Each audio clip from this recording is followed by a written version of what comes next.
Boy, we got a good day today. This is the Mk8 Golf GTI and this is the Golf R. Today we're gonna have a look at both of them and we're gonna find out what's the best hot hatch for you. By the way, yeah, they're manual.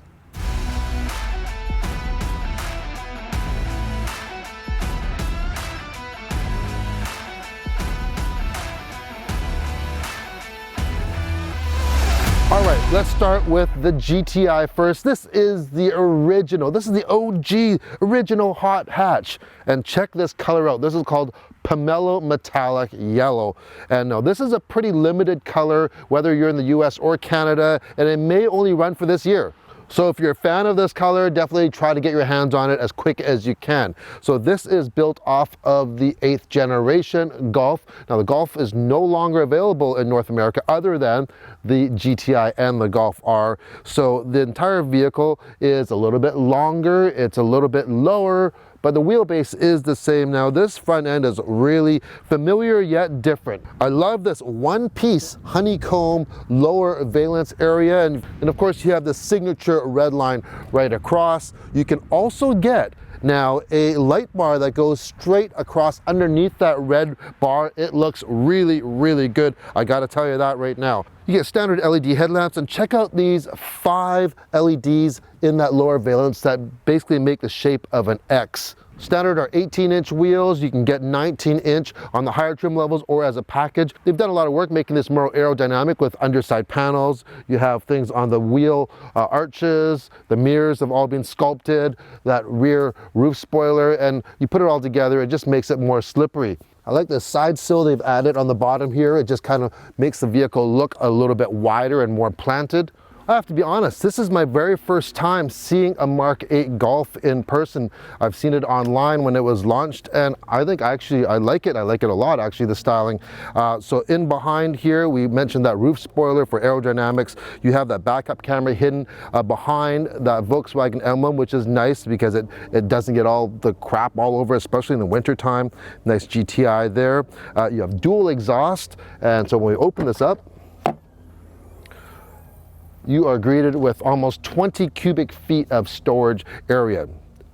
I love hatches. Did I mention that I love hatches? So you can see how much room there is here, and if we actually take, there's my one carry-on bag and my camera case, you can lift the floor up and it can drop it down even lower, so you can get even more room here. And of course, if you want to flip those seats down, you get 60-40 split there, and you get a nice flat area once you flip those down. So yeah, hatches, they're awesome. Let's check inside. Inside this new GTI, you kind of feel at home. There are some things that are very familiar and a few things that aren't not so familiar. First off, you have the seats, which are new, by the way. However, you have that signature plaid cloth material. You have integrated headrests in these new seats. Now, the top trim comes with leather, but this one doesn't, because in Canada, we actually have a leather delete option. If you want the top trim, you can actually delete the leather and get the cloth plaid. By doing so, though, you are sacrificing ventilation and a power seat and, of course, leather. Then you have your golf ball style shifter in the middle. GTI on the steering wheel. That's where we get to some real new stuff. This 3-spoke steering wheel. On either side, you have touch controls now. So you'll see in the entire cabin is all being converted to touch. So on the steering wheel, you have haptic feedback touch controls. That's controlling the brand new standard 10.25-inch digital cockpit. And I really like this system. It's easy to use.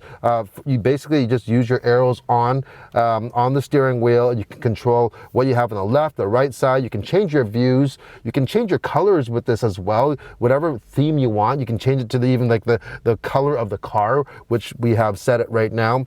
And you can even see your navigation on here. In the center, you get a standard 8.25-inch screen or an upgraded 10-inch screen that we have here. It's touchscreen as well. You get a backup camera, Apple CarPlay, Android Auto, wireless Apple CarPlay as well. And below that, you actually have something that I'm not a huge fan of.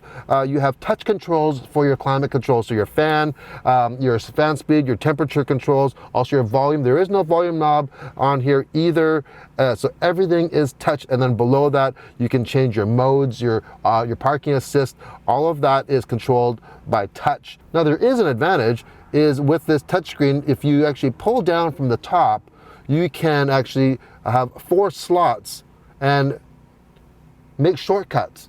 So let's just say if you want to go to the track and you want to, turn your stability control off. Normally you would actually have to go through a couple things, procedures. Now you can just make a shortcut for that. You want to change your audio, you want to change your lighting system, all done through the shortcut there. So there are some advantages on this. Now, connectivity, you have 4 USBs. We have wireless charging on this one. Panel roof. Now this in Canada is an option on any trim level. It's $1,250. So if you do not want a sunroof even on the top trim, you don't have to get it at all. And this is kind of neat. This drink holder area, you press the button, and it kind of grips your cup for you. I don't have a cup here to show you, but anyways, it's pretty cool. The interior really does have a sporty look and premium feel. How I feel about that touch screen and all the touch controls, you know what? If I own the vehicle, it may be different. Of course, you'd get used to it. Even if I got used to it though, I still think I would rather have like a volume knob and a dial for turning my temperature up and down. But you know what? Hey, we have to change sometime, right? Unlike the GTI, the Golf R only comes in 1 trim, so it's fully loaded. The only option you can get is if you want manual or DSG, and if you want a sunroof or not. But it is based on the same platform, the Mk8 platform, as the GTI, so the dimensions are exactly the same. It's the appearance on the outside that is the most different. First of all, instead of that red line, you have the blue line going across. This is the top of the line. It only comes in the 1 trim, so you do get that light bar going across that comes standard. You have lots of R badging throughout the vehicle. You have a different lower valence. You don't have that honeycomb, that one-piece honeycomb that you get on the GTI. On the side, you get standard 19-inch wheels. That's not an option. You get the metal colored mirror caps, the blue calipers for the brakes. The R comes with meaty quad exhaust tips as well as a 2-piece roof spoiler. One thing to note, while the GTI takes regular fuel, this one you got to put in the good stuff. Just like the GTI, this Golf R is touch-based everything. One thing I didn't even mention on the GTI, your defrost controls are mixed in with your light controls on the left side on a touchscreen as well. Even if you opt for the power panel roof, the roof is controlled by touch even. So you got to get used to it. Okay. Standard digital cockpit as well. These seats though are quite different. These are leather seats. They're heated and ventilated. You also get a heated steering wheel, by the way. You do not get that little dimpled golf ball type of shifter the GTI has. You have this still a very nice R shifter and lots of blue accents. I like blue, love blue. That's why I chose this car.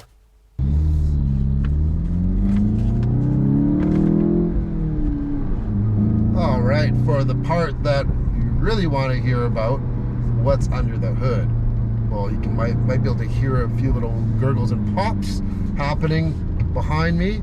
Well, it's the EA888 2-liter direct injected turbocharged engine. It puts out 241 horsepower and 273 pound-feet of torque. The best thing, and kudos to Volkswagen for still offering, actually it comes standard, the 6-speed manual transmission. You can get a 7-speed DSG dual clutch transmission for $1,400 more, but I am telling you right now that even though it might not shift as quick, it just adds just one more element of connectiveness to your drive, being able to shift your own gears. And I've been driving around this Niagara-on-the-Lake area, Niagara Falls area, in and around town, and this vehicle is very, very easy in the manual transmission to drive, even with stop and go traffic. The clutch is very, very light, the shifts are easy, and yeah, this thing is a real gem to drive.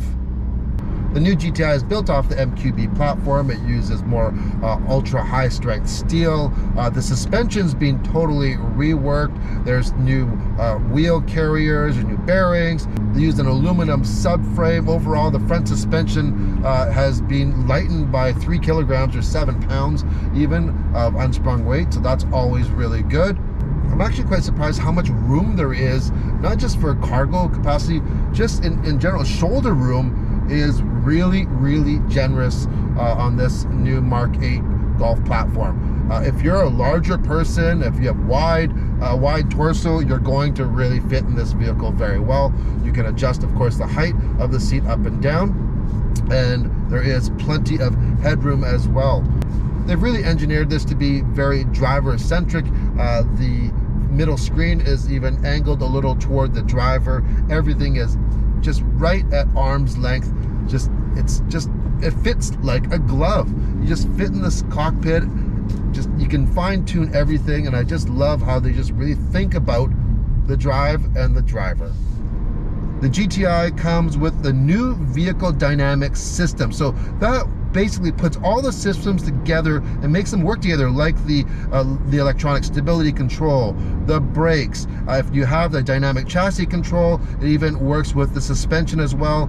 So it can be really precise on the power application. It just makes everything just that much quicker.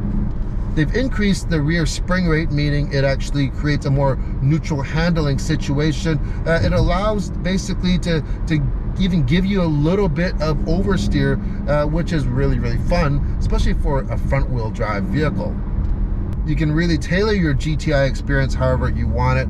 You just hit that mode button, and we have Eco, Comfort, Sport, and Custom. Now, if you do opt and get the dynamic chassis control, the DCC, which is the adjustable suspension, when you're in custom mode, you can actually crank it up even beyond sport mode. So if you really want to minimize any type of body movement at all, at the risk of rattling your fillings out, you can actually make it that stiff.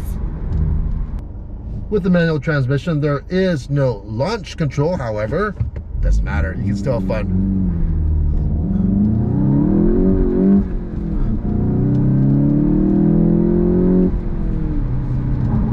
Behind the front wheels, you get 13.4-inch vented rotors for the brakes and 12.2-inch in the rear.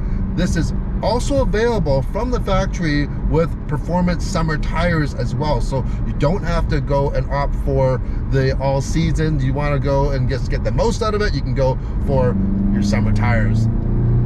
Not only does the GTI come with a host of standard safety features to prevent you from an accident, but just in case you do have a mishap, the GTI has what's called Intelligent Crash Response System. So if you do get an accident, it will apply the brakes afterwards. It can shut off the fuel pump, unlock the door, and turn on the hazard lights for you.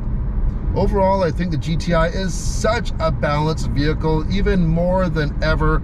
And really, I don't think you ever need more than what this offers. It's so playful, it's so fun. But we should really take out that R, right? Yeah.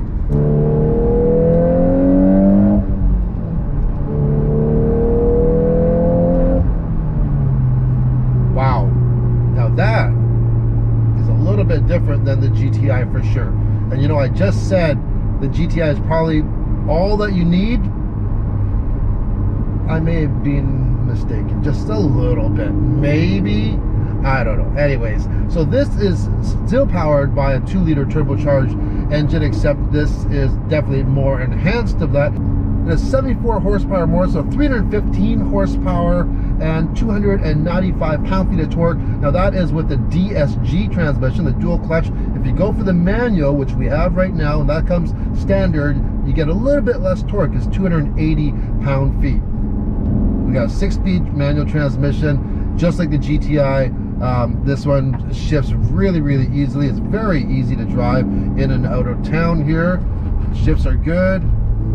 There are a couple different drive modes on the Golf R. If we hit that mode button, we have Comfort, we have Sport, we have Race, and in the Race mode, we hit that, there's Drift and Special mode. We're gonna hit Special. We're not gonna go do drift mode on the street. So special, it's the Nürburgring. So let's just listen to this right now. The exhaust is opened up. The throttle response is pretty well instant. The steering has a nice heavier feel to it, but the suspension remains quite supple and soft, which is perfect for, you know, like higher speed driving on some rougher roads that we're on right now. It's perfect. I would probably predict that this would probably be the most used mode that I would use for sure.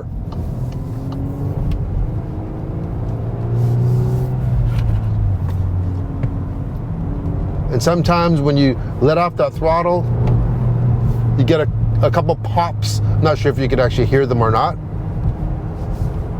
Now this comes standard with dynamic chassis control as well. So if you do want something stiffer, just like the GTI, in custom, you can crank it up beyond sport mode to something that's really going to minimize your body movement. Now, on the previous version of the Ara, I thought that car was a hoot. However, it did have a heavier feel than the GTI did. The GTI just felt, you know, like you could really just fling it around easier, and it was just kind of, it was really fun to drive. And the Golf R was quite serious. Well, this one, it's just very, very well balanced. One of the biggest differences of this one, it now uses a clutch-based rear axle torque vectoring differential.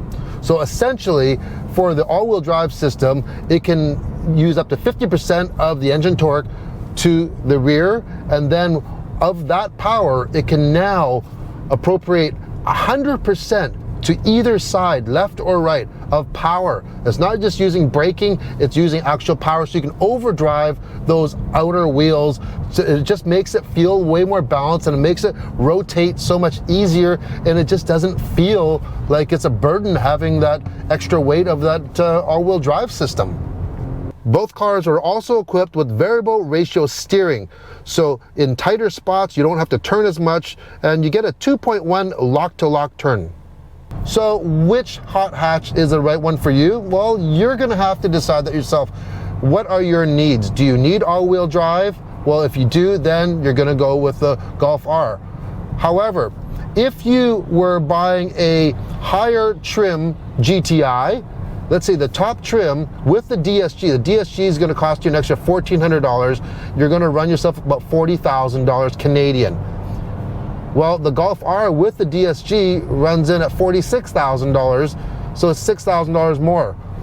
You have to decide, is that worth it? For me, I think, hey, if I was going to spend the money on the top trim GTI, I'd have no problem spending $6,000 on the R, because you get so many other extras. You get 74 more horsepower, you get the all-wheel drive, and just lots of other goodies you get on this. It's worth $6,000. However, if you don't need the all-wheel drive and you just want to have the fun and get the refinement that the Golf R and the GTI provides, go for the GTI, because you can get that as low as just over 31,000 Canadian dollars. So you can save yourself a ton load of money and still have just as much fun driving it. You just won't have all-wheel drive.